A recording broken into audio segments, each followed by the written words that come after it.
Welcome, everybody. August 17th, 2022, for our mid-year update. Those of you that have followed our last two webinars, I know that they've almost been spot on, close to 100%, and certainly very, very profitable if you followed most of the advice. A couple of things a little off, but generally speaking, couldn't be much better. This time is going to be a little bit more difficult because the astrology is a little bit weaker, and that means we're going to be subject to more eddies and waves. What we'll be doing today is giving you our views, updated, how we've changed, where we think markets are going, and then quite a number of choices for you to look at depending on whether you're an aggressive investor or a very conservative investor. So we're going to be a lot of things you may want to look at. We also have three companies we'll be presenting. Very short, though. We're not doing a 30-minute presentation on these. These will be 10-minute presentations because I think when I listen to something, I'm either interested in it, and then I'll go further. I'll pay attention. I'll go to their website. I'll look, and I'll get on their email list, put it on my trading screen.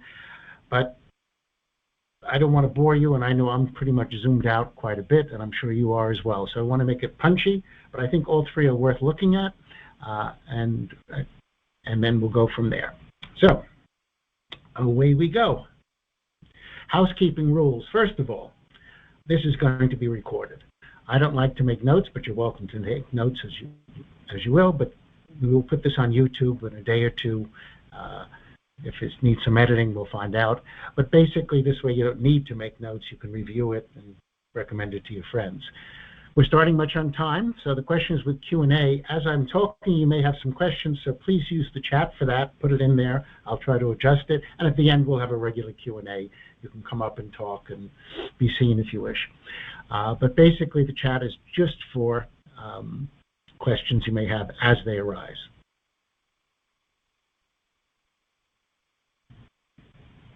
Disclaimer, obviously, I just see there's a spelling error there. But I want to point out that we do have a website with some links. We do have a Twitter account, a Telegram account, if you want to know what we think on a daily basis, more or less. And of course, YouTube, you can catch what we've said in the past and what we're saying in the future. The disclaimer on the bottom is necessary. It just means if you're making money following my advice, that's great. And if you're not, what's your name again? Of course, you have to do your own research and not blindly follow anybody else. But hopefully, what I'll be saying will allow you to make some more money with less risk. That's always our goal for anybody that we're talking to and advising. Each time I like to give a couple of trades in advance. Those of you that just want to rush and make some money, we're going to give you three. I think the last ones were batting about 90% on the last 4 times. You can check it yourself. So I'm going to give you 3 swing trades that I think are going to make money. Okay, the first is to buy silver this fall. We liked it around 18. Right now, silver is below 20, which means it's a really good place to be. The closer it gets to 1950, which is support, or 1980, where we are now, is fine. It's going to go to 22 to 24 if we're correct. But, we may go a little lower because they throw out the baby with the bathwater. But basically, we expect to see a fall rally, and that will make some good money, whether you buy it here or watch it. An alternate way is to go long short, and this would be to short copper. Both silver and copper are both investment metals that have to do with the economy. Copper will go up later, but since we're going into recession, it's going to be hit harder. So you could, for the next month, buy silver and sell copper if you don't want to have a straight exposure. The second play you can do is to buy India. There's a number of choices how you can buy India. We think in the 4th quarter, so it's a little bit early, it's going to be a big outperformer. Obviously, there are a number of reasons, not only astrologically, but because what's happening with China and Russia. India is going to be a rising star. And each of the 4 choices, which are indices, some are more aggressive than others. So if you look at the highs and the lows, if there's a big high and a low, it's obviously more aggressive. If it's a little tighter, then it's a little more conservative. The third winning trade we want to give you is either to buy gold. Right now it's about 1780, a little bit under that. Great buy, has some support at 1750, may or may not break that. But that's a buy through October. You'll have made your money.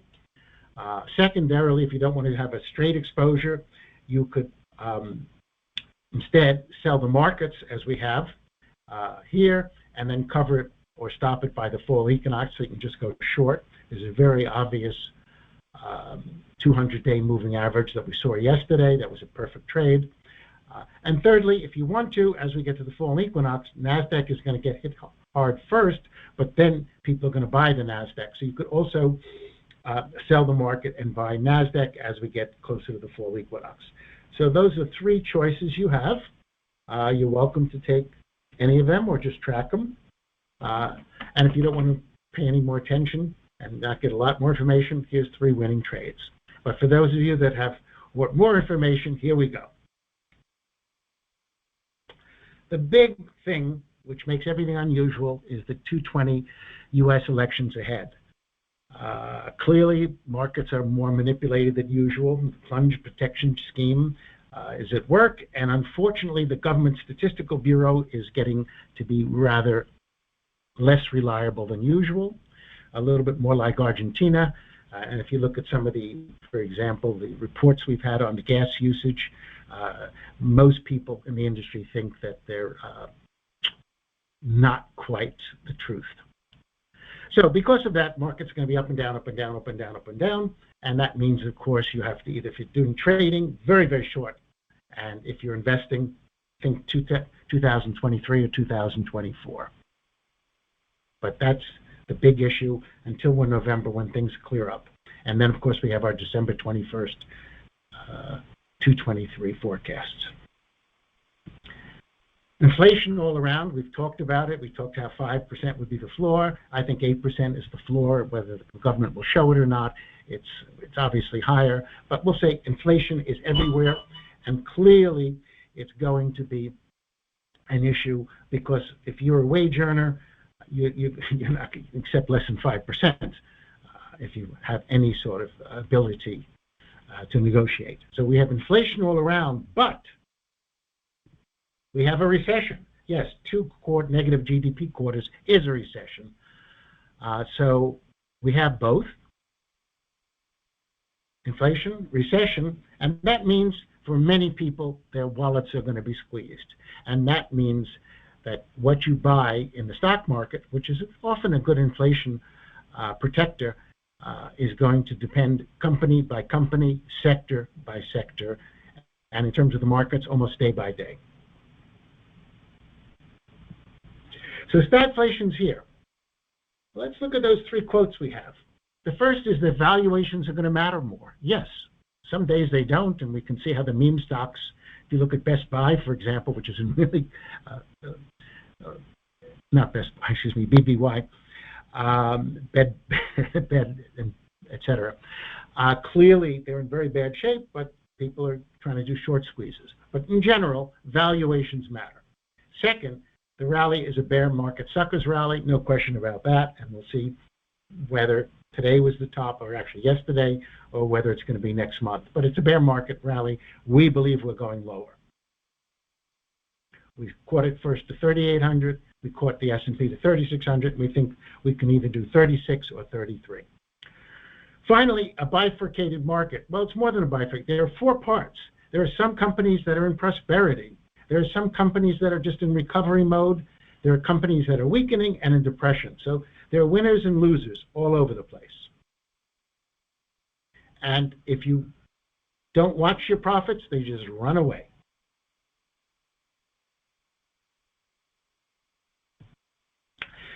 The stagflation is a crisis. And as we know in the Chinese pictogram, crisis is a danger and opportunity. The danger is when you have high leverage, risk, and fraud. See what happened in crypto. See what happened to Luna. See what happened to 25 of the 525 crypto exchanges. So there's a lot of danger ahead, lots and lots. We haven't seen it at all yet. And secondarily, there's opportunity, distressed investing. People who have money are going to come out with more money, just as they did in 2008, just as they did in 2000, 2001. These are opportunity times. So you want to protect yourself, but you also want to be able to act.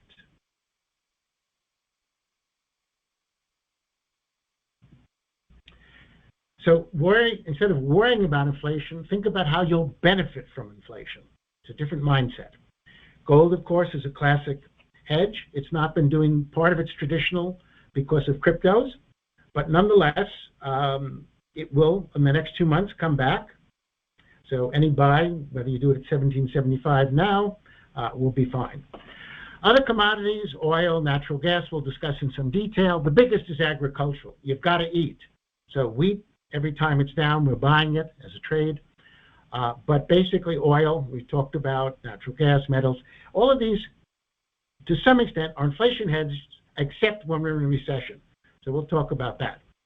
Real estate is generally good on a long-term basis, but if you're at all leveraged, you're in trouble, especially with rising interest rates. So the question is, has inflation peaked? The question is, if it's going down, how far will it go down? But you want to look at that. Basically, discounters, like dollar stores, do very well, and the ultra-luxury providers, because if you have a few $100 million, you don't care if something goes up 10, 20%. So the luxury providers are doing extremely well at this time. The discounters are doing well. Banks, most of the easy money's been made. You basically want profitable companies with pricing power when you can get it. That is to say, value investing is going to outperform growth investing for the next month or two.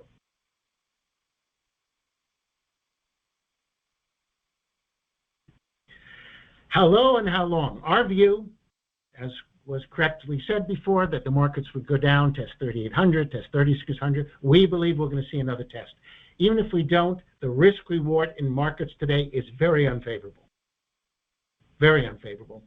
So I think we can see another drop. Now, I'm not saying someone like Dr. Doom Robini who thinks we're going to see 50%. I think that's a little too much. But could we go lower than 33 S&P? Yeah, we could. I can give you some scenarios, war scenarios, with Taiwan, with Ukraine. I don't think they're going to happen, but they are potentially there. Things are not good and recession's not built in. However, when we look at 52-week lows and 20 and 50% buys, which worked very well last month, if something's down 60, 80%, which some of them are, make sure the company's solvent, because it's just as likely to go to zero as it is to go to plus 50%. So if something way, way, way down, be very concerned. But we know some that are down 90% that we recommend buying, and we'll give you a few of them later on to look at. So we think, and we'll give you the astrology of it, we've got more to worry about, and we're sort of happy today that we chose today. However, investors again are not worrying. When they saw the inflation going from what was 8.9 to 8.5, they said up, up, and away. And how ridiculous can you be? What if it's 7.5? An interest rate, and the Fed is 2-3%? Give me a break. Let's have some reality here. So the market's going to go from fantasy to reality, up and down. If you're trading, you can trade it both ways. I don't. I'm basically trading at the short side and being very liquid. There are lots of landmines. It doesn't matter if it's inflation, if it's high taxation, if the meme stock troubles, Bitcoin collapses. By the way, we were correct. It hit 30, and then, of course, we hit 20 as well. When the bonds go over 311, if oil comes back up again, and it's actually in a short rally mode, the Fed overshoots, so I don't see how they can, recession, and, of course, U.S., Russia, China, etc. So there are lots of triggers, but who cares? It doesn't matter what triggers it. The fundamentals are not justifying current market action. That's what you need to know. So what I'm going to do before I do this is we have one person that is a paid sponsor I work with. I'm just going to introduce them for 1 second because we're not going to present it now, because at the end there's an 8-minute presentation for those that are interested in this. There are 4 ways, I believe, to really make money in the markets. Astrology, which I do, financial astrology, is the second best way.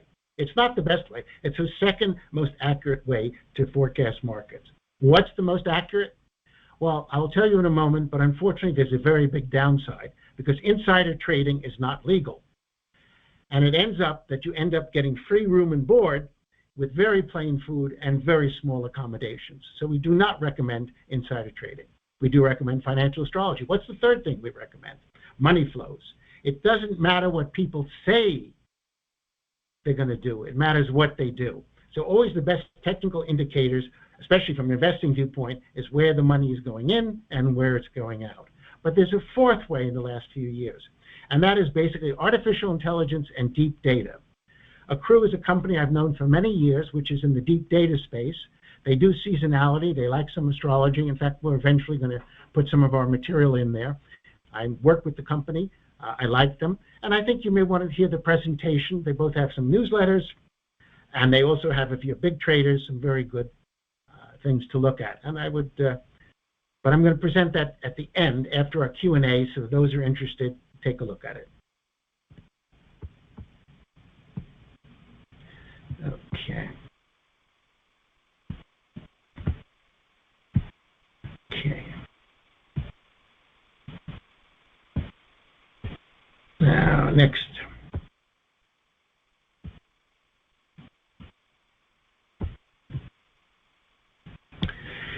I think there's limited market upside. Those of you who follow our Twitter and Telegram account know that we gave you not only the 4,000 or 4,200 rather, but the 4328. Not very brilliant because it's a 200-day moving average. It was clearly markets weren't ready to take it out, and it's one of the reasons that markets are down. Could we go higher? Yeah, we could. I wouldn't feel comfortable. Right now, the market's testing that 4255 number, or 4250, depending on what you're looking at, and then several other support levels. So we could go higher. People are shouting 4,500, 4,800. And the big support levels, we've seen 4,000. We expect to see it again, and we certainly don't want to buy much over that. There's 3,800 to 36, and I think we may get to a little over the 3,300. Now, we could go lower. We may not even see this again. But for the next 2 months, significant market risks. So we are basically hedged, and we stand aside, and we're short. So these are all the things we can do. We write calls. We do cash. We have no margin. We do a lot of short-term trading on some days, which we'll talk about how we do it. And then we only buy special situations. There are some you want to buy now, but generally speaking, there's a lot of volatility with markets going up and down. So as a fundamental viewpoint, some of the things are no longer here that were supporting the market, but there's still things. This government, the Inflation Reduction Act, known as War is Peace. One of the benefits, of course, is it will benefit certain companies that will get government-assisted money, and of course, companies that want to buy back earlier rather than paying 1%, it may, as Goldman Sachs, push it up ahead. Obviously, Omicron is ending, and monkeypox and polio is not going to change it. The Ukraine ceasefire is the only strong thing. If and when, and it's possible this month, there's a Ukraine ceasefire, that's a significant rally that you have to stand aside from. Lots of cash on the sidelines, and of course, the issue is inflation peaking. Well, suppose it's 7.8, and it's not 8. Come on, give me a break. That's not built into the marketplace. So there are some positives. Lots of negatives. Inflation, the taxation policies, low consumer sentiment, meme stocks, IPOs. The biggest, of course, is we've not yet seen the economic effects, the debt defaults, the bankruptcies. We do see the supply chain disruptions, and they continuing. And China and Russia and the Black Swan. So there's a lot of negatives, there's some positives, but clearly the negatives far outweigh the positives on a fundamental basis. I've talked about this before, things are different. The main difference is now, of course, is that retail investors are very much in the market. I think they buy every dip, and that's going to hurt. Computer trading, not only artificial intelligence, but it's up to 90% of the market. So if you want to trade, you better think like a computer, not like an individual. And of course, everything's fast trading times, do things quickly. So there are major differences. And the fact is that fundamentals don't matter. How could you have negative oil pricing? How can you have negative bond yields? Shows you fundamentals don't matter, but it doesn't matter if that's the way the market is. You can't fight it. You just got to wait, hedge it, dance around it, and then hit it again, like as we're doing, or just stand aside.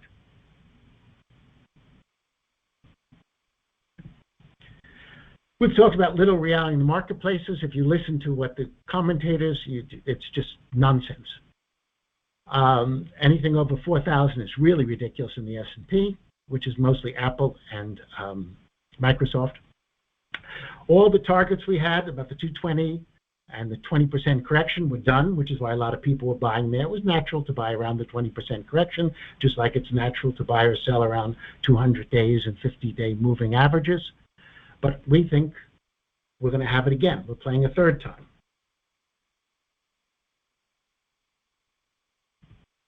And the numbers you want to look at, and this is as of Friday, are basically the market being above 43.28 and below 39.52.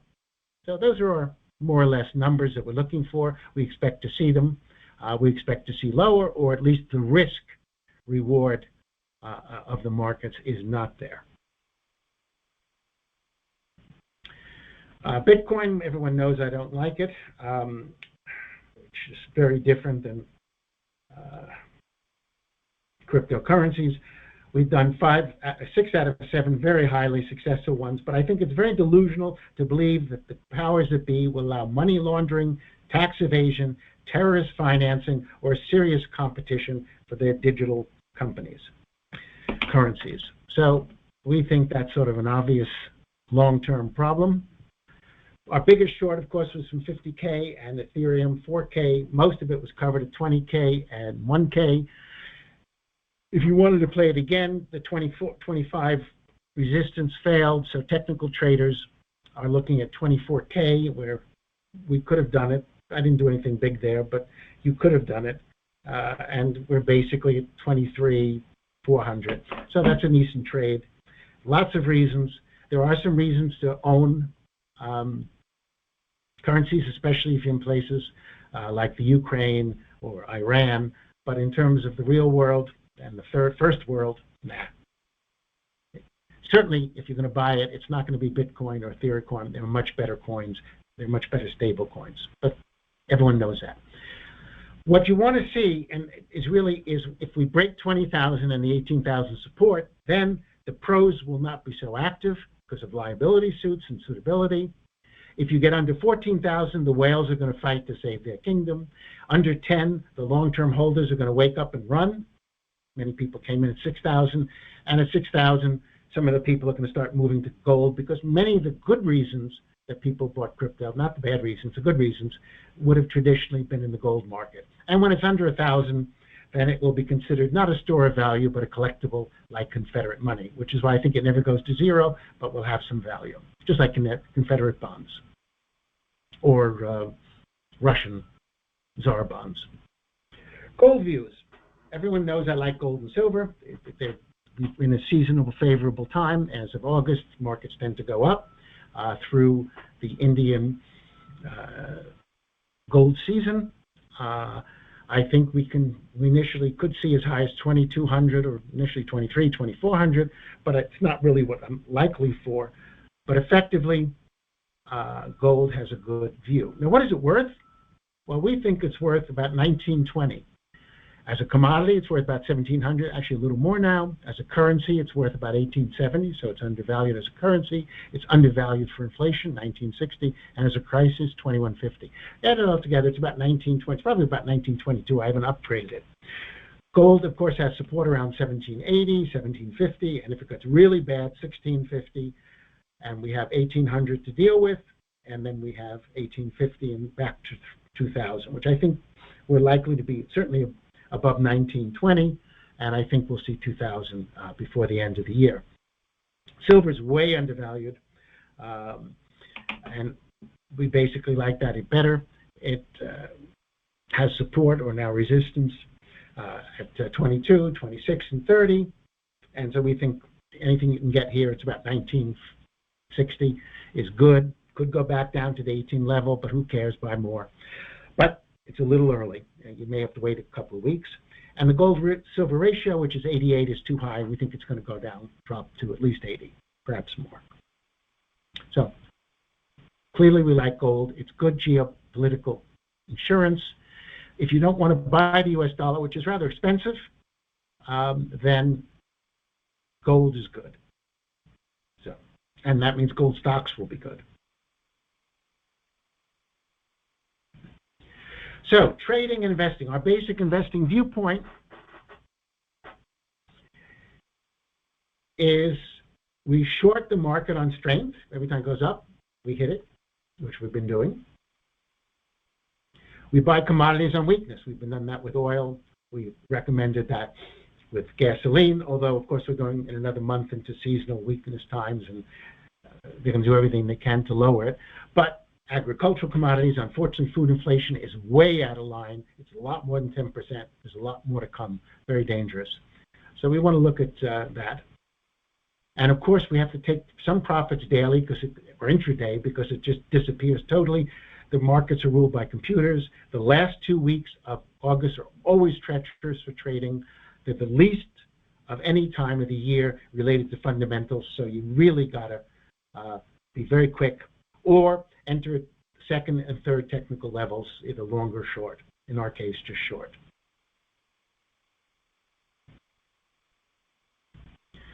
So what are our basic situation? Well, we're basically buying gold. Of course, we own a lot, obviously. Excuse me 1 second. I just want to look at the market again. Okay. Yeah. Silver is a full buy. Copper is only going to accumulate. It's a little high now, but it's obviously with what's going to happen with electric vehicles, et cetera, is good. Oil's to trade because oil, unfortunately, right now it should be higher, but the big strength, as we'll talk about, was earlier. So it's a mixed bag. So we're buying it for another week or 2 or 3 on weakness as a daily basis, but the trade's becoming less important. But there is the risk of going well back up there. U.S. bonds are always a short. Forget this going to 2%. But you've got to watch it because when markets go way down, then the bonds sometimes, not always, will go down as well. So that's a trade, but clearly it's one that was a no-brainer in the beginning because interest rates are going up. Right now at 290 is good, but they're going to be over 3. Roughly when they get to about 3 level, it's more interesting. There's inflation, folks. The Fed has got to act, and if they have any kahunas, they're going to do 75% in September. But you have to watch it because the markets are way, way down. Many times people will buy bonds for protection. Twitter, we have our daily Twitter account, and you can look at that, or Telegram. Okay, we've rushed through that a little bit because most of you have heard most of this before, and you can also be listening to it. The big forecast, of course, and we put this at the beginning of the year so you can listen to it, is deglobalization. The year 2000 to 2020 was globalization. Now it's deglobalization. Everybody sees it everywhere. And crypto, etc. This astrology you can catch later. The important thing here in 2022 is it's unfinished business with the Saturn-Jupiter. The first 10 days of October means that this is going to be, markets are going to be coming down, but there are actually some positive astrology as well, so it's up and down. It's not a one-directional thing. It's great for traders. Once again, there's unfinished business because the market has not built in the recession, has not built in higher interest rates. And all the numbers from labor statistics to energy use are like Argentina. But if people will trade on it, so it doesn't matter, it's not true, but it will show up in companies as we get to next quarter profits. The mundane astrology, we've talked about this before. Biden has an extremely difficult horoscope for 2022, extremely difficult. Oil was extremely positive. What a trade. First half of the year, it's not as strong now. There's some good times, but it's less. On the other hand, the companies are highly profitable. India is the big new thing you want to look at. Fourth quarter, it's going to do good outperformance. You could do it against the U.S. or anything else you want. And China, however, is very tricky because in October, Z may be reincarnated, so everything's very dangerous. There's a lot of Mars, which means a lot of belligerence. Taiwan, maybe, but you never know. But effectively, they probably will support the markets. And the U.S. Pluto return means like, whoa, this is like a civil war. I certainly hope the good guys win. That's next time. We'll talk about next year's astrology. So there's a lot of short-term things. The FOMC, the first one is I think 75, but it might be 50. I've always said I know what the Fed should do, but not always what they will do. Then the next two are very critical for whether the markets stay up or not. It's clearly going to be based on if it's 50, 25, 25, they'll like it. If it's 75, 50, 50, or 75, 50, 25, they won't like it as much. There are a lot of Astro dates we'll be trading. Most of them, except for one, are negative because I sort of ignore the up days and just look for the market to go up so I can short it. So gold is positive astrologically September, October, as well as seasonally, and it's very undervalued fundamentally. Silver and copper both have some positive in the fall. Oil's mixed. It's going to be pivot trading, and depending on what's going on with Russia and the Ukraine. The big thing which will hurt it but help the markets will be when there's a ceasefire. Zelensky's horoscope is he's no longer the poster boy. There's a lot of criticism in the Ukraine. It's not a democracy when you eliminate the opposition press. It's not a democracy when you eliminate your opposition parties, and it's the most corrupt country. It's worse than South Vietnam. It's a very sad situation. I think they're estimating 30% is going through to the front lines. It's a horrible situation. It's worse than Afghanistan, and there's a lot of bad actors there. Not to say that Russia is a good actor there either, but it was totally avoidable. Anyway, bonds are going to go back to 3.5, and probably 3.8 is our number. China is still aggressive and assertive through this year, so that's very tricky. And the trade spats war is still going on. And India we like for global fundamental reasons. It's sort of obvious. If you want to take a look at the technical numbers, it's sort of very obvious what's happening. And right now, gold's very close to those numbers we were looking at. So that 1780 is a buy number for us. We're at 1775. We think it's just a buy. If it doesn't click back there, we'll wait. But we think we'll go back to 2020 at some point, and silver should go back to 26. Everything else is pretty much what you'd expect. And of course, these numbers change weekly, sometimes more than weekly. Indian astrology was true that the market would be in a slowdown. That's obvious. And pharmacy, IT did very well, of course. Chinese astrology talked about the Pacific risk, but that's nothing new we want to talk about.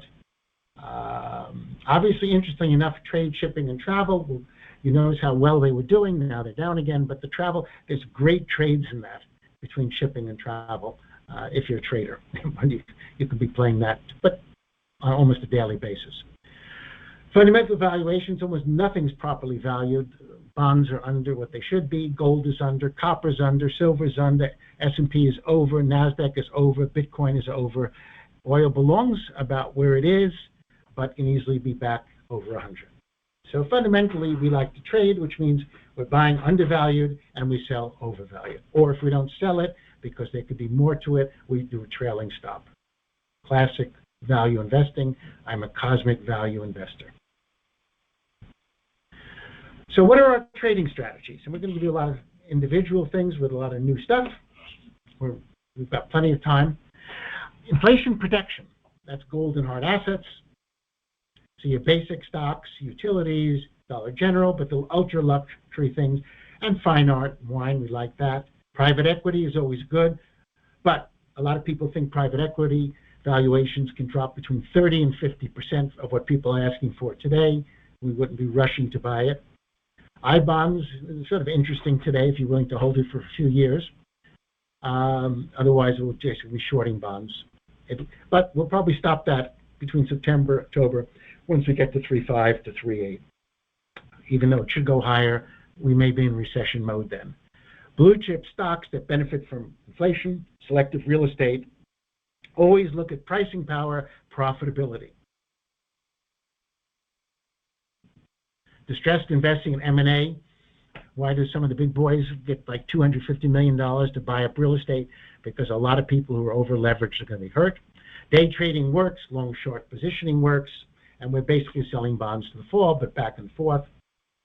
And we think S&Ps are in range, but I think we're going to get back to the lower part of the range. Commodities on weakness. We do like precious. We do like base, battery metals, of course, energy. Remember, the cure for high prices is high prices, so there's going to be a lot of adjustments. Entertainment is still good, although I don't like Disney very much. It was great short on the way down. Now it's going to go a little lower, but we're not rushing it. Safety and security, unfortunately, is good again. Technology, not good now, but very good later. So you want to be watching it, but it's a little too early. And the focus is winners and losers. The COVID winners are not going to be the winners in 2023. A lot of the farmers, which have been playing this, are not going to do well. Defensive will do well when the markets are down. Dividend playing, inflation protection. Ag tech is very good. Robotics, hey, look, they bought up iRobot, one of our choices.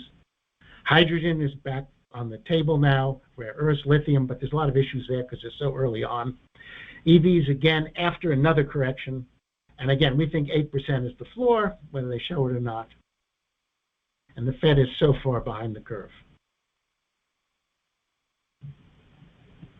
Cat-like, wait and then buy. Copper was a buy when it was way down.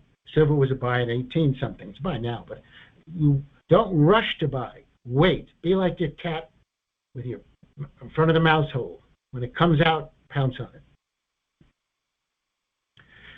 Hi, I want to talk a little bit about art and wine. Those are good.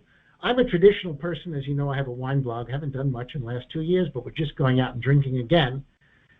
Traditional wine investing is what I like. You buy 2 bottles, and when the price doubles, you sell one and drink the other. That's how the way they did it hundreds of years ago. That's the way I like to do it. And if you're an art investor with blue chips, buy it because you love it, not because it might make you rich. Of course, it helps if you're rich first. And basically, the ones that do the best are 1 million to 35 million are the ones that appreciate the most. Not above 35 million, not below it, which means if you don't have that sort of money yourself, do it.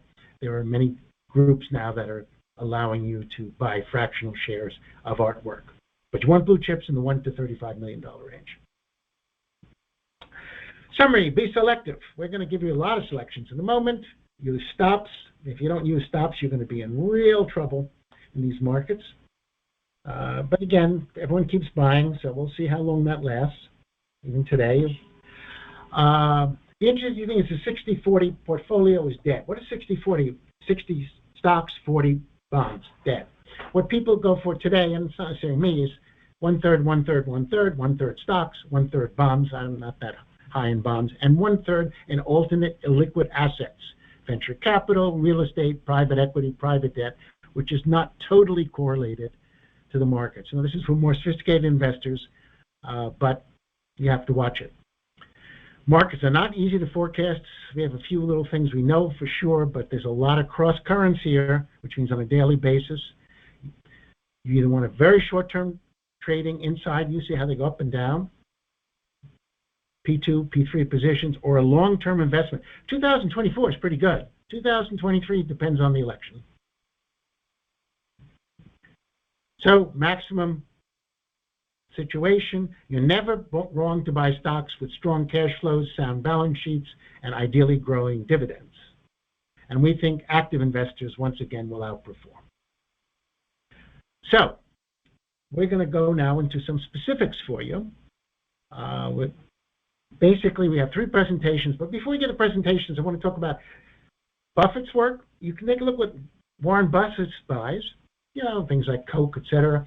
And basically, when the markets are down, 3,600 S&P, 3,300, better, then buy some of those stocks. They're going to do well longer term. Secondly, you're going to look at dividend stocks. Obviously, the aristocrats, which are increasing dividends all the time, will do well. Again, we're not buying now. You could have bought it before, but I'd take that trade or write the calls on them and buy those. And then we can look at the wine economy, and you can see Australia is going to do well as we're looking at 2024. Obviously, some of the companies we like even in the mining space because the dollar is so cheap there. So again, you can make your list of good stuff, but we're going to talk about stuff that's a little different. I like to do sort of the high-risk parts of portfolios, as we know. So what are we going to recommend? We've talked about this, and we're going to basically, we have our luncheons in New York. We're not doing conferences this year. Our webinars, you can look at what we recommend. Again, when we're recommending stocks here, we're saying at the right time and price. Many of these companies present for us in New York, those on our list, but some of them are for 2023, some of them are for right now, some of them are for next month. Gold, we want to talk about, obviously, large cap stocks. We can think of 6 that are good. If you're very conservative, you may want to have 1 or 2 or 3 of these. If you're more aggressive, you may want to go down the food chain. But Agnico Eagle, probably the best single one run, DRD Gold, Franco-Nevada, Gold Royalty, Victoria Gold, Wheaton Precious Metals, all those are good stocks owned in the long term. They're all pretty much near their lows given where gold is, so we'd be stepping in if you didn't own some, which of course we do. Recommend. Lower down, there's more risk in there. Things like EMX Royalty, probably one best middle royalty company. They're going to be presenting in New York for us in October. International, Tower Hills, and Vista are ones that are for next year and the year after, but they're good. And then we have the ones that we sort of like, which are under 100 million, which means if we're right, we more than double our money. Gold Terra, P2 Gold, Soma Gold, Step Gold, quite a lot of others we look at. But these are all things, again, higher risk, and don't put all your money in them, but a little bit, 5 to 10%, can do very well, preferably in a basket of 4 or 5 companies. So now we're going to present. We have 3 10-minute presentations, and then I'm going to go more into other stocks we like. So we're going to let the people here present for 10 minutes, not too long, but I think you'll find it interesting. This one, the first one I was very impressed with because look at the validation they have from a major player in the industry and that all the financing is taken care of. One of the big things, especially with smaller companies and with all companies today, is what's their financial shape. So let me get ready to do this. We're going to, I'm going to go on mute now so that you can hear them, the presentation.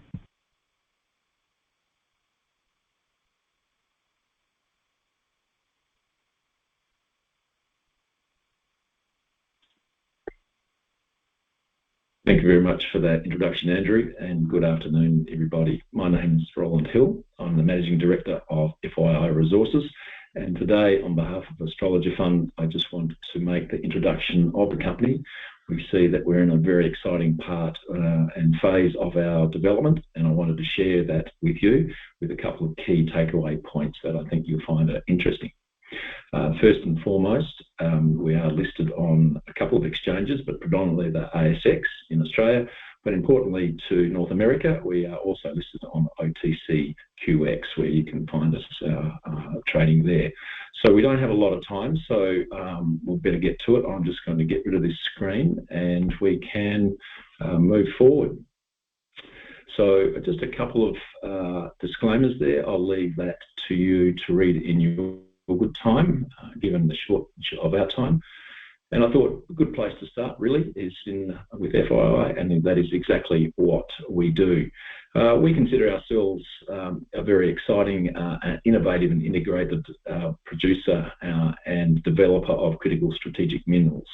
I'll get into this a little bit later on as to why we think that we're good at that, but we've demonstrated the fact that we can make this particular process high purity alumina.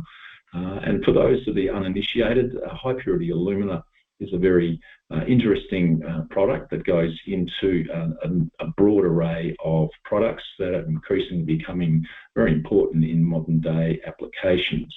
And HPA is defined by its purity, so 4 nines or 99.99% pure, and the advantages of that will become clearer as we go through this presentation.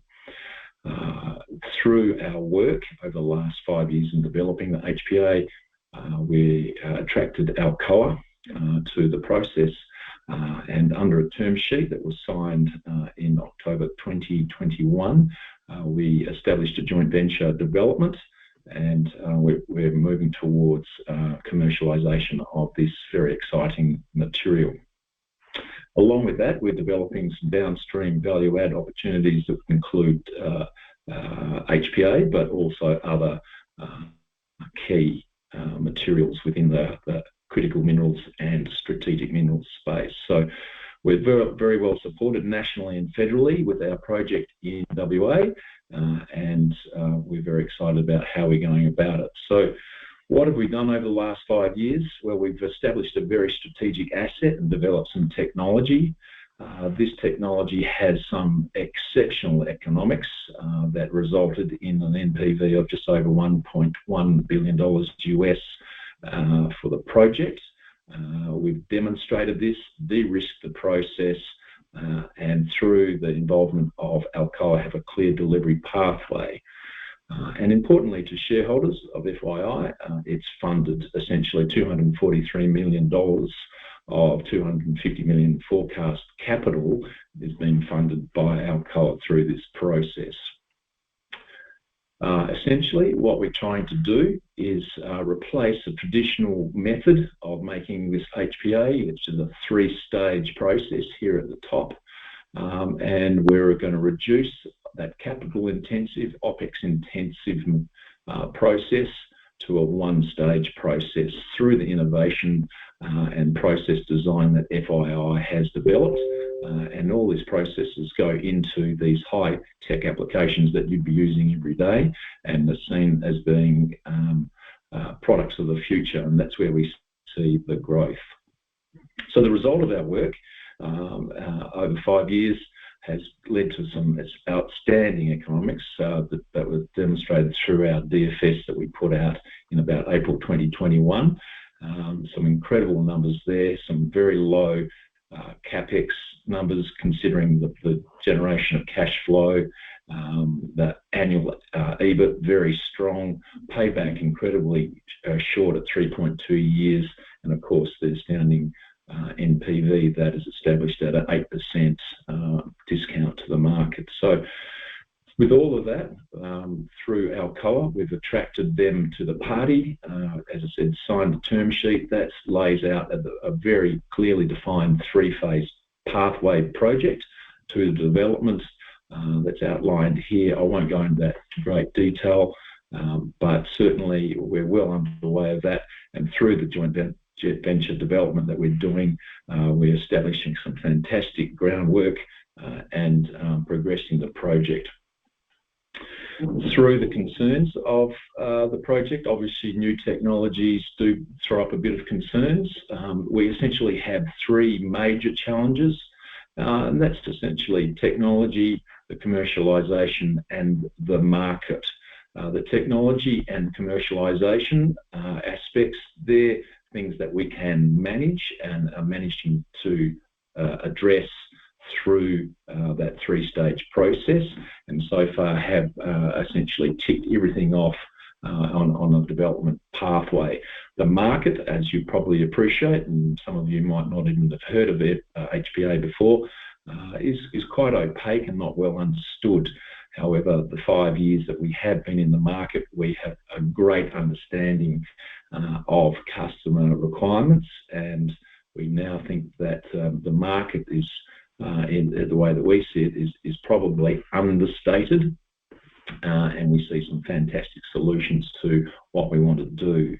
And just to make that picture a little bit clearer, we do have a market design. Essentially, it's broken out into 2 parts. On the left-hand side of the slide that you see in front of you is the batteries and the e-mobility. That probably provides the sizzle going forward in terms of the LIB coatings and other applications, but we see a broader market in the sapphire glass, and that's probably the more traditional side, led by LEDs and consumables. So we're looking at addressing both of those markets, and both of them look astoundingly solid as described by this graph here. You never see a bad graph, I grant you that. However, this grant and gradient of growth is astounding, averaging in the short term over 24% per annum, but longer term 19% CAGR. So current market around about 30-odd thousand tonnes per annum demand at the moment, but building up fairly solidly. These numbers were drawn out by a couple of independent market assessment analysis groups. However, our research and independent one-to-one, face-to-face marketing suggests that that market is probably going to be bigger the way that we see it. So in closing, and I apologise for having to condense this so much, but the key points that I wanted to provide to you really are the fact that for FYI and all the development work that it's been doing, managing to attract tier one attention and partnership through all the groups that we're dealing with on the customer side, through the development joint venture partner with Alcoa, and all the R&D that we've been doing, really has been a fantastic development, very successful R&D and demonstration and validation period. So in summary, our timing for this strategy is second to none. It's absolutely fantastic timing with the growth in the market that was just demonstrated in the graph prior. We have a fantastic quality that we've validated through extensive R&D, and the growth aspects are huge. The economics that we've demonstrated and therefore viewing, so we've validated that. Our partnerships are well funded, and our fact that we have these high ESG factors makes this a very, very exciting prospect for us. So in closing, I just want to make sure that that everybody's aware of what we're trying to do here, the development that we've been doing, the partnership, and if anybody actually has any questions following from this short presentation, more than happy to invite you to see the website and look at a little bit deeper into what we're trying to do. There's announcements there regarding what we are trying to do. In fact, even try and contact the company. So thank you very much for your time. It was a very short, condensed presentation, but I hope you've learned a little bit in that short time, and I look forward to seeing you on our register at some point. So have a good day. Thank you. One of the reasons we obviously chose this company, which is actually the first time we've heard these new presentations, it was recommended to us by another fund manager, is because if you build a better mousetrap, it doesn't matter what the economy is like. You can make money even in a depression. So the fact that they are well funded, the fact that they have Alcoa behind them, it's certainly something we're going to look at ourselves, and you may wish to join me on that. So what we're going to do for the rest is I'm going to give you several more over the picks that we look at in some detail, and then we're going to take Q&A, and then I have an ad at the end, actually more than an ad, about Accrue. So we have two more presentations, but in between we're going to talk some more. So let's go from the current slide. Okay, silver. Well, I'm going to give us our two favorite silvers at the moment. One is Mag Silver, which is well, it's a company that we've had present for us many, many years. Not only do they have a great, great, great product in Mexico that just makes money, but some of their resource development stuff makes this potentially great. It went up to about 26. It's roughly around 11 or 13 now. We think it's going to be a $40 stock over the next 2 years.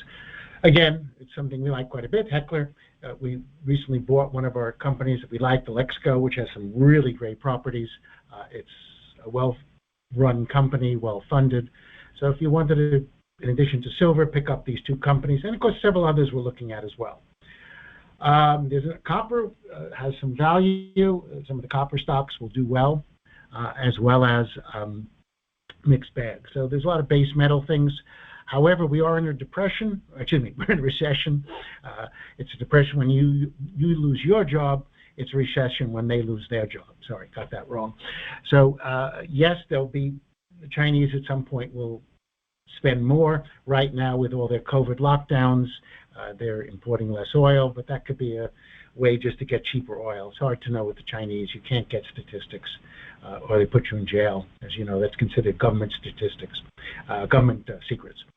Anyway, the point is, there were some companies there we would look at, like Adventus, like Kodiak, like Trilogy, and several others that we look at as well. Now, one of the ones that we like, and these are some Asian ones, is Calanex. Now, Calanex is a company we're going to present to you. Actually, it's a little bit longer, about 2 minutes over, in some detail. It's a company we've tracked for over 3 years, 4 years. It's now at the point where it's a buy rating from us. Just got that way. Just waiting for some new funding in here. It's a company we like. It's a little bit more technical than the other one, but I think you might find it interesting. If you're familiar with mining, then of course you'll understand it. If not, just watch it. Again, we can try to make it 10, 12 minutes so that you'll find it valuable. So I'm going to go on mute, and then I'm going to put them back. So good. And then I would like to introduce Max Porterfield from Calanex Mines, a company we've been following for quite a while, and we think it's a rather interesting time to be following it and or investing in it. Hi, Henry. Thanks so much for having me today. Again, my name is Max Porterfield. I'm President and CEO of Calanex Mines. We trade on OTCQX under the ticker CLLXF. As well, our primary listing is in Canada on the Toronto Venture Exchange under the ticker CNX. And we are a base and precious metals explorer focused in Tier 1 jurisdictions in Canada, and actually have one of the highest grade copper discoveries that also carries gold, silver, and zinc as byproducts just outside of a town called Flin Flon, Manitoba, that we'll be discussing today. It's very, very exciting that we've been working on to. Before we get into that, here's the forward-looking statements for the quick readers here, as we'll discuss some of the ongoing exploration and drilling at our properties. And then before we get into all that, let's just go over capital structure. Obviously, capital structure and financing is really critical to the success of any venture, and obviously exploration is no different. With that being said, we've got a very, very tight structured company. We have less than 15 million shares outstanding. In terms of management and close associates, own roughly 25% of that. Included in that is myself at just roughly about 4%. And my family owns collectively roughly 10% of the company. So we are, and I am a big believer in long-term on what we're doing. And I should also note our technical team and myself have been with the company for many years. I joined in 2014 when we established the technical team that's unlocking value through the exploration drill bit.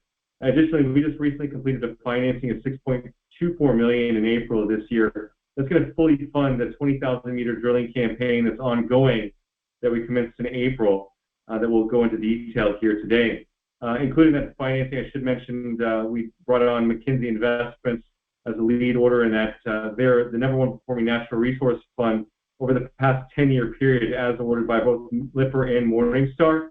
And also, Altius Minerals participated in that financing. They have a royalty that's underlying our Rainbow discovery, which is that discovery we're going to discuss today. So that's a big vote of confidence in terms of where we're headed with the discovery of the Rainbow deposit here into the future. So again, we're located in Canada, in northern Manitoba, a small community called Flin Flon, Manitoba.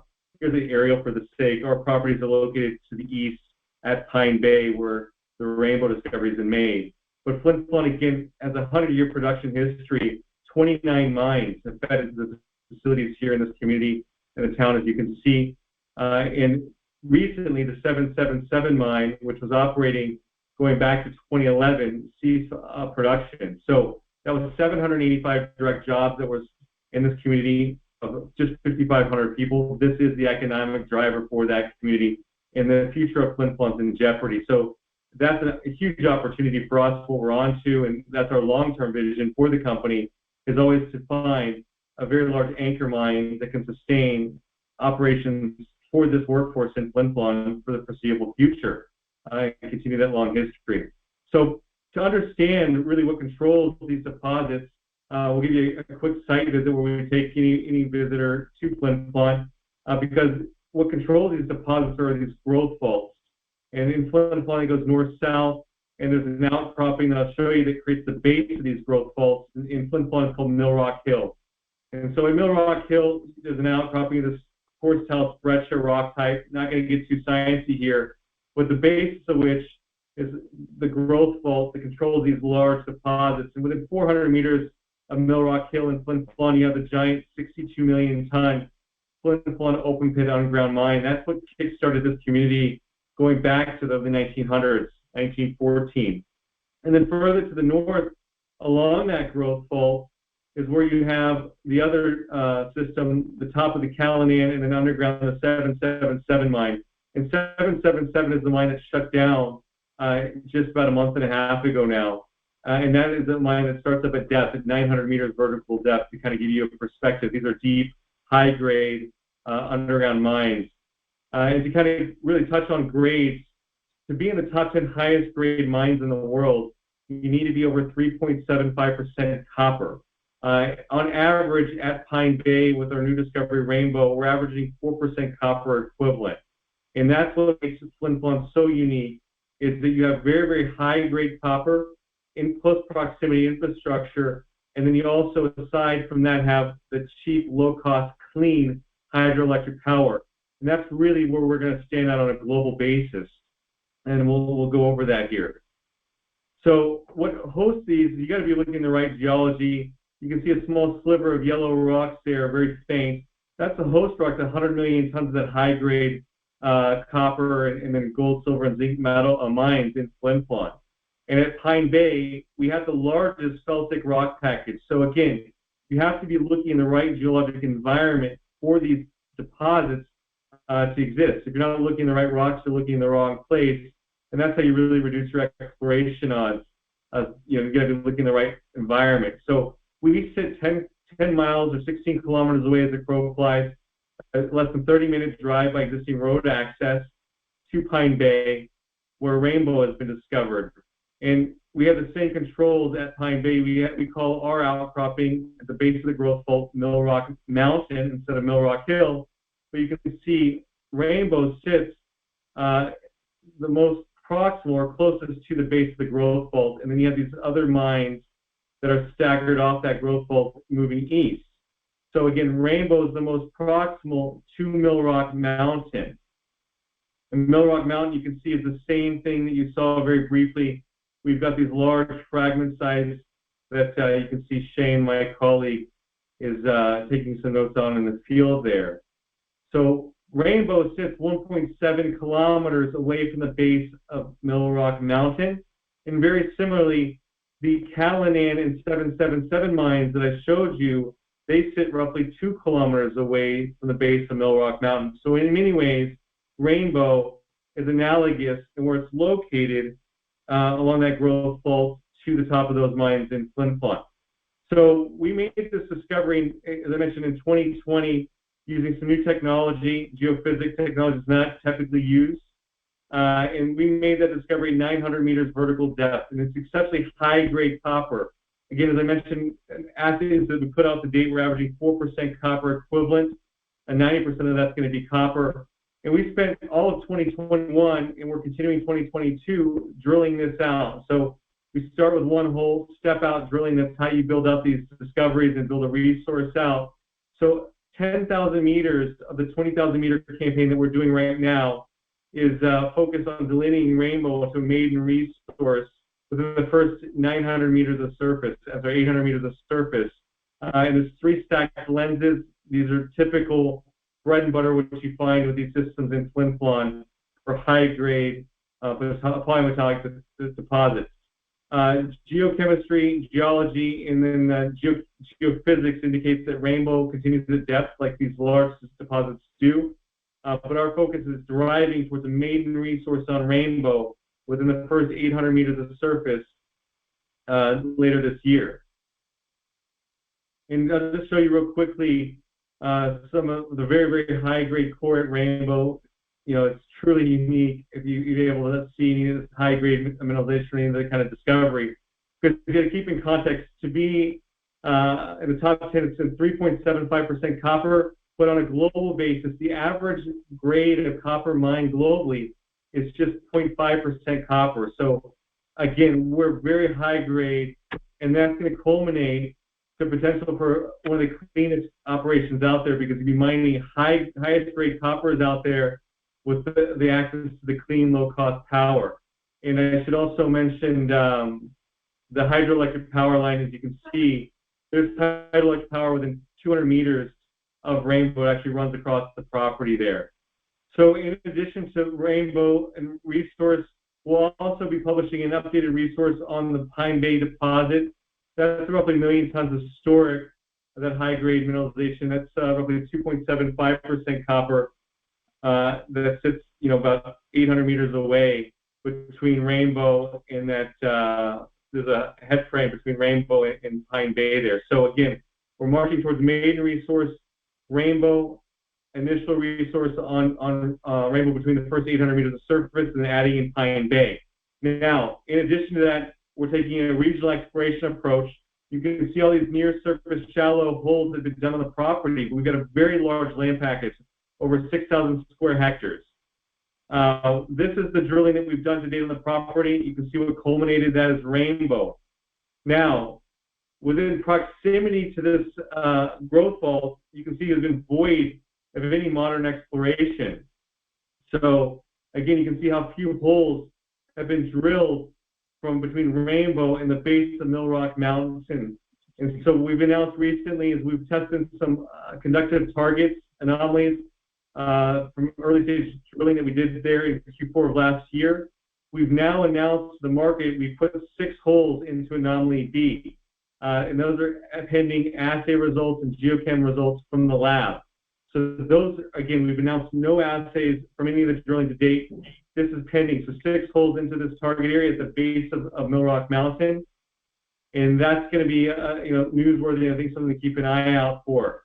In addition to that, we'll be testing this charge of the isoshell that sits between anomaly B and Rainbow. So it's another primary target. And IP, and this is the target methodology that we use to discover Rainbow.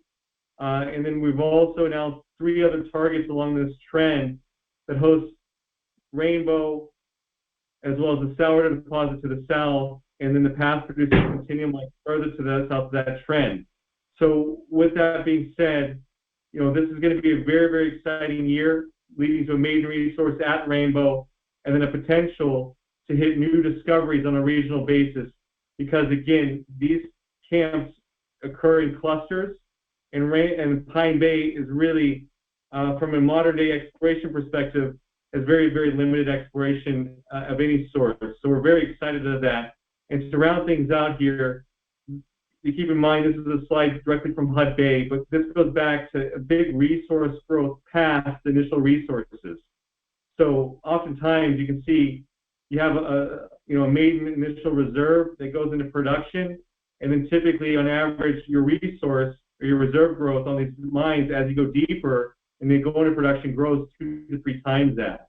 And that's the opportunity beyond, the maiden initial resource at Rainbow and Pine Bay is growth underground deeper at Rainbow and then adding new discoveries. So again, 20,000 meters, we have not announced any assays from the current drilling campaign that's fully funded. And so that's something to keep an eye out on. Again, ticker CLLXF on the OTCQX, and then on the Toronto Venture, ticker is CNX. If you have any questions, feel free to reach out to us. Our website's information is on our website. And thanks again so much for having us today, Henry. My pleasure, and certainly a story worth following. And one last point, what would you say, because there are so many choices people have, and you actually did cover it in your material, but why would they take your company over others? Obviously, you've hit many good points, but if you could narrow it down to just 1 or 2 key issues. Certainly, it comes down to brand new discovery, high-grade copper that's truly unique on a global basis in proximity to infrastructure, and this is infrastructure that's in need of immediate discovery. One thing I should also round out is we received a grant from the government of Manitoba for $300,000 when we immediately discovered Rainbow because of the potential Rainbow has for immediate job creation for that community. And again, all things are aligning for us, and this is in a vehicle from a corporate standpoint that's a tight structure with a very great shareholder base that's all aligned to unlock value through this exploration that we're doing out there. Absolutely, and certainly I recommend following it, putting it on your screen, or going to the website and following it in more detail. Thank you very much, Max. We'll see you again soon. Okay, healthcare. Obviously, there's a lot of healthcare.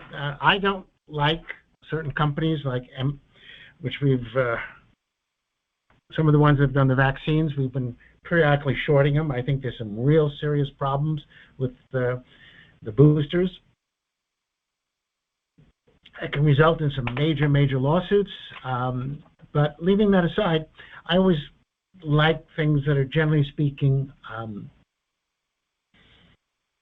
very high risk, high reward. However, once we get way down, then of course stocks like Johnson & Johnson are going to be quite appropriate. There are three we like. Vivigen is one of our favorite little ones that I think can revolutionize the industry of animal husbandry, which of course is a major area. We have Kenfeet and Lantern and Arch Therapeutics. If you're not familiar with them and you like high risk, and I mentioned high risk, high reward, you may want to take a look at that. We look at quite a lot of other things, but obviously most of the healthcare I think is going to come down, except for the ones that are getting additional government funding, and that can shift on a dime. So we're going to look at that, but always connect some. Energy is very interesting. Obviously, these were great trades in the beginning, whether you bought them as stocks, especially because most people were underinvested in them because of not being ESG, or whether you bought it as oil. Just what a lucrative trades. Clean energy is very interesting. I was just looking at iSun, which, for example, has been disappointing, but because of the new Inflation Reduction Act, it's going to get a lot of government money. Rare earths are, again, years off, but money's going into it, and distressed investing, absolutely. No question about that.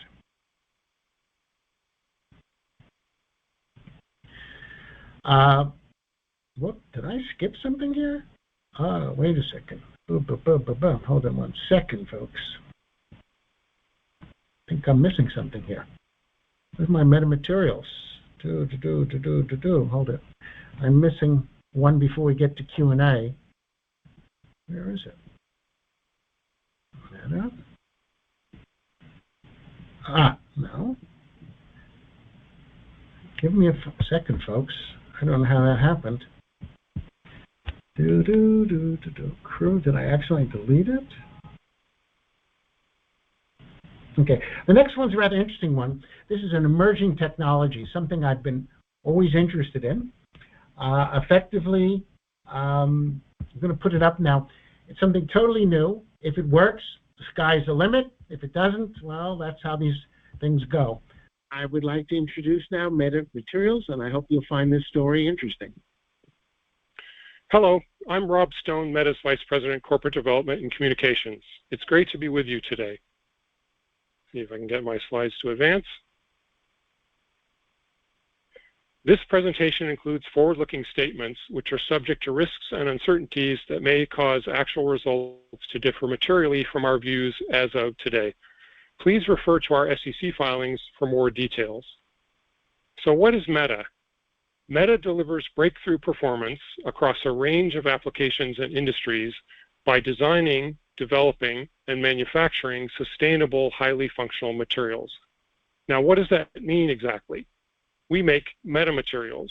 These are not new molecules, but tiny structures and patterns formed from common materials, typically at the nanoscale, which changes the way these functional materials interact with light, radio waves, and other forms of energy. Now, you may be wondering why there's a butterfly up on the top of the slide. The blue morpho butterfly is a source of inspiration for metamaterials research.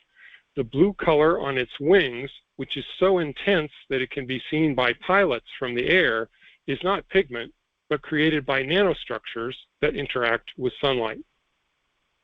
Meta is a platform technology company addressing a wide range of markets. You can see them listed on the top of the slide. Today, I will focus on 4 of these: automotive, banknotes, batteries, and consumer electronics. We have been rapidly expanding technologies and applications. 2 years ago, we had only holography, lithography, and wireless sensing. We acquired 5 other platform technologies since then. Our competitive position is secured by a fast-growing IP portfolio with 450 active patent documents, a 3x increase in just the last 12 months.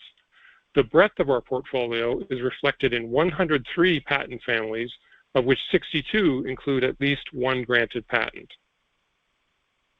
Electric vehicles are the fastest growing market we address. Packing more energy into the battery increases demands on the materials for performance, efficiency, and especially safety. We are developing two components, nanoceramic separators and copper-coated current collectors, which are suitable for all lithium-ion batteries, regardless of chemistry or format. First, let's look at separators. The separator is a porous membrane between the anode and cathode. Pore size is critical, along with thermal and mechanical stability. This market was about $5 billion last year and used 5.5 billion square meters of material. About 15 million square meters are required for each gigawatt hour of battery capacity, and this demand is expected to grow at a 30% CAGR. So what is special about our N-pore separator? Our patented N-pore is the world's only solid nanoporous ceramic separator with less than 1% heat shrinkage, even up to 200 degrees centigrade. Superior thermal and mechanical stability greatly improves safety. Let's see in this short video why that matters. What you'll see here is a side-by-side nail penetration test, which simulates what happens in the event of a short circuit or overheating. On the left is N-pore, on the right, a PE control. An important point is that N-pore is a nanomaterial with pore size and grain size less than 100 nanometers, unlike any other separator on the market. In June, we acquired the assets and IP of Optidot and hired the team which has been developing N-pore for more than 15 years in collaboration with major OEMs, leading innovators, and U.S. government agencies. Optidot technologies are also applicable to our security and brand protection business, our medical metamaterials, and in ultrafiltration membranes. I want to point out that N-pore is ready to scale up now with modest CapEx investment, producing via contract partners whom we've already identified. Now let's look at current collectors. The current collector is a metal foil, one for each electrode. On the anode, the current collector is a copper foil, and that accounts for more than 10% of the weight of the battery. We've already demonstrated current collectors that are 80% lighter by depositing 150 nanometers of copper on both sides of a plastic substrate using our plasma fusion deposition technology. The next phase is to develop a roll-to-roll production tool for which we are applying for a multi-million-pound UK government grant with a consortium of industry leaders. Lighter weight in the battery translates directly to longer range for the vehicle, so we see strong interest in this project. Now let me expand a bit on plasma fusion technology. Plasma fusion is a patented high-speed coating technology able to deposit any solid on any substrate. It is more energy efficient than other methods and operates at low temperatures suitable for plastic substrates. Pictured on the lower right of this slide is a lithium-ion anode deposited directly onto the separator, followed by a thin copper current collector. We also plan to use plasma fusion to increase capacity and reduce costs for our nanoweb and color optic films. Now let's look at where we are on scaling up and developing applications for nanoweb, our transparent conductive film. We have started producing samples of nanoweb, our proprietary transparent conductive film, on a 300 millimeter pilot scale roll-to-roll line in California. This is the first such line of its kind in the world. Applications include antennas, reflectors, de-icing, defogging, and EMI shielding. We have a growing list of interested auto and LiDAR sensor OEMs, and we're shipping demonstration microwaves to OEMs with transparent EMI shielding like the one pictured here. You can see right through the door to see what's going on while your food is cooking. Scaling up nanoweb is critical to enabling a broader range of applications. We plan to install a wider 600 millimeter line in our Thurso, Quebec facility late next year. Q2 and H1 22 revenue grew by over 400% year over year, reflecting the Nanotech acquisition, which closed last October. Quarter-to-quarter growth of 12% was organic.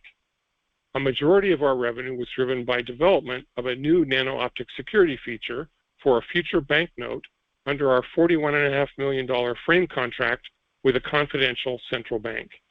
If we are selected for a production contract for this future banknote, this could lead to additional denominations for our first customer, and we expect this flagship win should attract new business with others. At June 30, we had $55 million in cash, and we used $10.3 million for operations in the second quarter. We believe our cash is sufficient to fund the next 4 quarters. With that, Henry, I'm happy to take your question. Sure. Well, I want to ask you the most important question, which everyone has. What you presented is very interesting, and there are lots and lots of potentials here.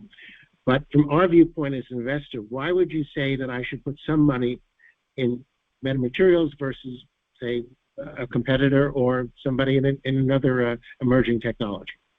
So it's hard to describe a close competitor because Metamaterials is the first metamaterial company listed on the NASDAQ.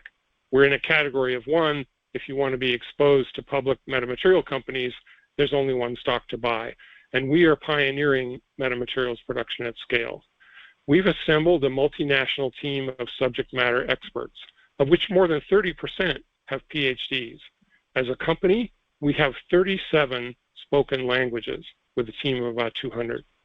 We have been attracting very talented people from much larger organizations to come join Meta. For example, our new chief business officer ran a $12 billion P&L at PepsiCo. We have momentum. We've tripled our IP portfolio in the last year, and we added 5 new technologies to our platform via acquisitions. We're growing a list of OEM relationships, and we're seeking non-dilutive government funding in 4 different countries to help us grow. Thank you, everyone, for your time and attention today. If you have questions, you can track me down at media@metamaterial.com. Thank you, Henry. Thank you very much. Maybe we'll get to see you as a unicorn. Looking forward to following the company. Thank you. This is what I wanted to put down. Defensive picks. Obviously, if markets are going to be in trouble, you want to have some stocks that will be able to handle things well. So I just listed a few that we like. Acme United, which we've had present many times before, Global Self-Storage, Manhattan Bridge Capital, Stag Industrial, TD Bank, United Healthcare, and WP Carey. Those 2, 4, 6, 7 companies. If you're conservative, you may want to have 3 or 4 in your account. You might want to watch them. Again, there are quite a lot of companies that we do watch, but if you want to be defensive and think the markets, maybe you don't agree with me that the markets are going to go down, but they're going to be potentially very challenged. So again, Acme, Global Self-Storage, Manhattan Bridge Capital, Stag, TD Bank, United Healthcare, and Carey. I think you should take a look at those. And don't know what happened to 1 or 2 of those other slides, but we can do our Q&A. Just before we do, we want to point out that in general, we like to do trading with astrology and technicals. When we invest, we like to do astrology and fundamentals. Those of you in New York who attend our events, we have a precious metal symposium on the 4th, on the 20th, and then on the 18th of November. And then on the 21st, we're going to do an update. Actually, it won't be an update. It will be at the beginning of the 2023 forecast. A lot will depend, of course, on what happens the first week of November. So let me get into now what questions we have. All right, here's a couple of them, and then we're going to go to Q&A after this.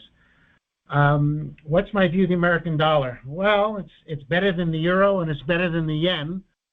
But clearly, it's sort of toppy. Well, the real problem is we're destroying the U.S. dollar by putting Russia, China, India, South Africa, Iran, North Korea into an alternate currency. It's insane to have weaponized the dollar. It's also illegal by international law, but that doesn't seem to matter. So it's toppy, but at the moment, if you want to compare it to most things. Now, on the other hand, if you want to go further out to 2024, then things like the Australian dollar, Canada, a little bit so. But some places, look how Saudi Arabia did, went up 12%. I mean, there are certain countries that are benefiting from what's happening, but the dollar will be still relatively strong, but it all depends on who becomes the midterm elections. Well, my thing is very strange here on my questions and answers. I'm trying to get more of this. Biden's horoscope was negative. It was a double Saturn, for those who know astrology. If we went to 2016, Trump had a double Jupiter, which is why almost 2 years in advance we predicted his election. It was just so obvious. Biden's is the exact opposite. You sort of get, if you're very pro-democratic, you would say you're going to get what you deserve, but I think it just means it's going to be very, very problematic for him, and that's why if the Republicans don't shoot themselves in the foot, they should take over both houses, but he certainly is going to be in a lot of trouble, as well as his son. So that's sort of what we mean. How do we learn about reading besides my book? That's a tough one, because it's very hard to, most of what's published is not good, and the really good stuff they don't tell you. So you really have to practice. If you know astrology already, then you start applying it in the markets. If you don't, there are newsletters and there are different things to do. We wrote some more books. We never published it because we want to make money on it. I don't know the answer of how to do it. The most critical astrology events for August and September, there are a lot of dates. Good, we're getting questions now. Let me bring that up. The astrology dates. Briefly had this quickly. Where is it?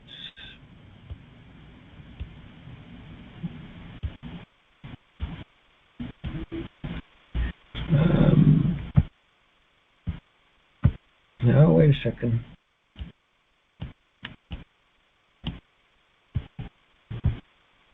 Well, the astrology dates are the August 19th to 22nd, September 8th and 9th, September 13th and 14th, September 22nd and 23rd. You can see September's loaded.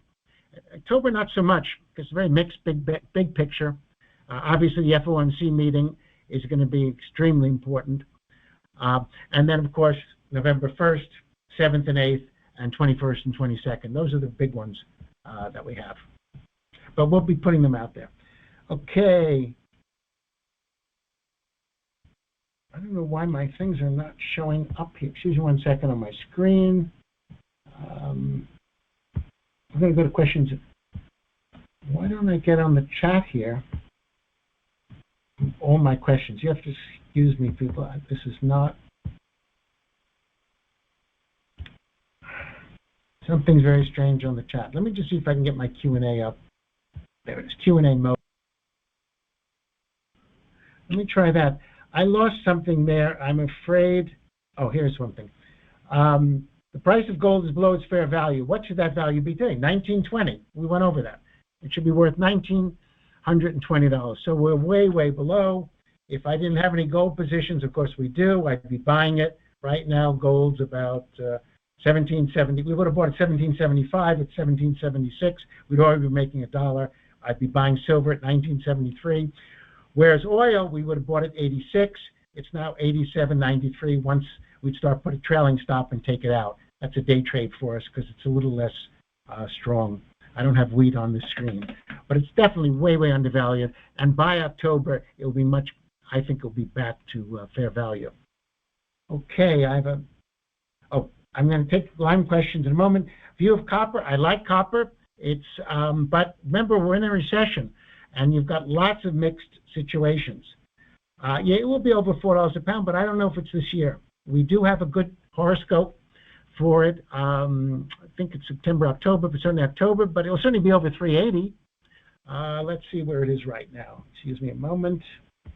It's October. Where is it? We're at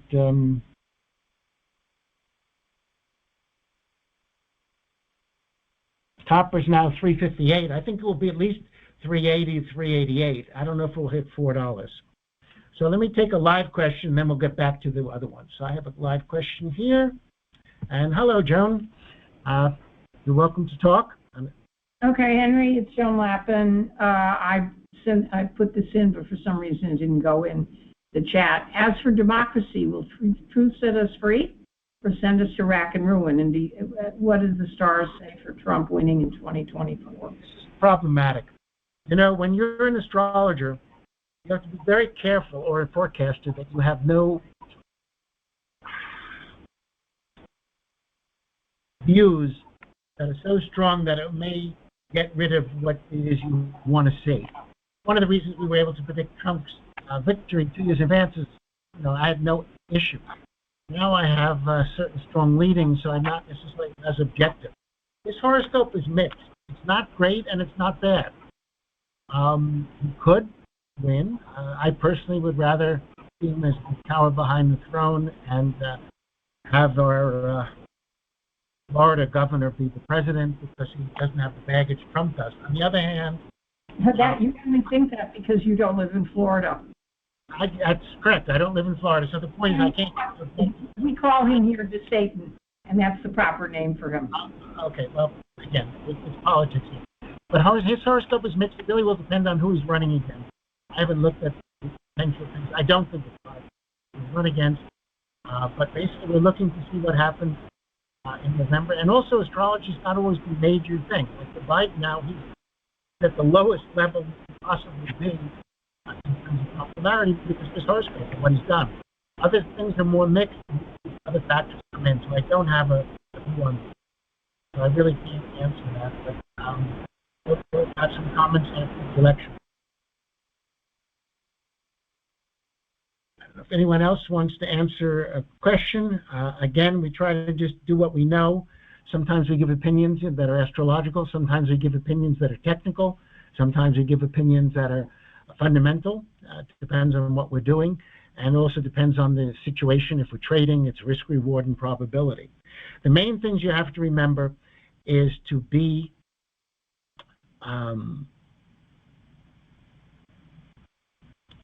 cautious. The low in the market, I think, is going to be either 3,600 or more likely 33 to 3,400. Could go lower, but over the next 2 months, we're looking at below the lows of this year. Whether it's a real drop, a very heavy, fast drop, in which case we all buy, or not, I don't know. But we're hoping to buy around between 3,300 and 3,400 in the S&Ps with some exceptions. Over the next 3 years, I can't say. You got to tell me who won the election. If the Democrats come in and we have the inflation reduction and inflation goes through the roof, I don't know. We're just interested between what the markets are going to do between now and November, and they're very cautious. We have a few safe things, which are basically going to be gold and silver, a few companies that will do very well, but outside of that, we don't know the answer. Which planet should we follow more this year? I don't know that answer. We should follow them all. I was asked about Crank, which is a company we're very much involved in. It actually is moving forward. We're hoping and expecting that to be trading in the next month, but I've been saying that for the last 3 months. Hi, my name is Dr. Big Data, and today I'm going to be talking to you about Next Week. Next Week Today. It's our new game-changing newsletter from the team at almanac.ai. For many years, I've been recognized as an expert in the public and private sectors in artificial intelligence and financial risk management at an institutional level. We now live in the automation economy, and investors at home who are now working from home at levels that they've never had to before are now grappling with the fact that they have to compete in an economy that really wants to replace them. It's impossible to catch up to where things are in terms of level of automation that exists if you really can't keep up. Investors at home are technically crippled. They're using their at-home tool sets and skills that probably don't include programming to compete with algorithms. Now, there's one breakthrough from the team at Almanac that's going to help you catch up to those algorithms, and that's recurring events. And these recurring events are really awesome game changers to help investors understand risk, better manage responsible investing, and understand what opportunities are available in a way that can never before possible. We've put together a platform that covers astrological events, economic events, man-made happenings, industry interests, political developments, and more. And we've curated this to give you a new superpower that allows you to transform ordinary headlines into opportunities for yourself, where you can be clear-headed evaluate, and decide what's right for you. This information is presented in a very simple and easy to understand editorial a full week in advance. Next week today gives you 3 global events a week ahead, and we present a small curated description of each event in context and give financial insights as to what assets are impacted by this event over the past 7 instances in the first case or 10 instances in the second. And we give you an exact sequence of holding periods where you can understand how, when, and where you should be reacting to these events. Because this is how they've been systematically priced in or priced out of the event. After all, you don't start thinking about what you're wearing for next Valentine's Day until a certain period of time. Now, that level of interest will happen or not, depending on who you are, but it only happens within a certain time period. You can't start thinking about what you're wearing for next Valentine's Day this July, unless you have a darn good reason. And most people don't. So this helps you understand why certain conferences, why certain events have reactions before, after, or during the event. We present this in relation to the most popular benchmarks in the world. And you can see the market direction accuracy in terms of, say, the S&P going up 85% of the time over the past 7 years, returning 0.63% during that 2-day hold, and the average return being 0.34%. The idea here is that we have a list of outperformers that are listed in that benchmark that can and will likely outperform and continue to outperform that benchmark as history has shown. Again, this is all stats, no fiction, and we're not telling you that every single trade is going to occur. As you can see, some trades are at 100% historical accuracy, some are 80%. Past performance is not an indicator of future results. However, if history holds true, the way some of these stats can do, it will really outperform and help a lot of ordinary investors transform their financial investing habits. Investment research like this typically costs over $40,000 per report. You can imagine the amount of research is enormous, from sourcing data, structuring it, cleaning it, validating it, and putting it into a data model that you can analyze, manage, and execute in some repeatable way. It's basically impossible to do this at home unless you have the domain expertise, years of experience, some programming skills, and a lot much more that I probably don't want to go over in this overview. However, we present this as a thoughtful, curated, actionable newsletter that you can act on in a very short period of time for a low monthly subscription that's available at an introductory offer here. Take, for instance, some of our holiday coverage. July 4th, which is a holiday we probably all have heard of, even outside the United States. And there's a growing risk appetite taking place each and every year, that is taking place each and every year, in terms of the conversations and interactions that people have had around crypto. More people are discussing crypto, and it's clear that Ethereum takes the cake in the conversation. People shifting their Bitcoin assets to Ethereum in the days following July 4th holiday. And around the same time, you have another scenario where you have people not interested in purchasing soup or consuming soup around the July 4th holiday. I know for sure that I wouldn't encourage my friends to bring me soup for my July 4th holiday picnic. Other examples might be weather coverage. Nothing is instant in weather, things develop. So we can anticipate and explore concepts of what happens when something happens. For example, there are repeatable patterns taking place all over the world in alcoholic brands, non-alcoholic brands, and food stocks, just from simple weather events. We help you uncover that in our thoughtful editorials that you can read about each and every week. We're not limited to those events, and we cover even sporting events, industry conferences, etc. So we have multiple asset classes, including global stocks and even FX pairs. You can use this to your advantage by reading our newsletter and transform your trading today. There are additional plugins that are available if you like trading on the desktop, that allow you to explore much longer timelines with way more detail, presented as ultra bull case, typical bear case, and ultra bear scenarios. Because one size doesn't fit all, and things can change. But do you know how they can change and how much and where they change too? This shows you exactly when the market switches gears and how to anticipate and go along for the ride in a responsible way. Take, for instance, Chinese New Year, no different.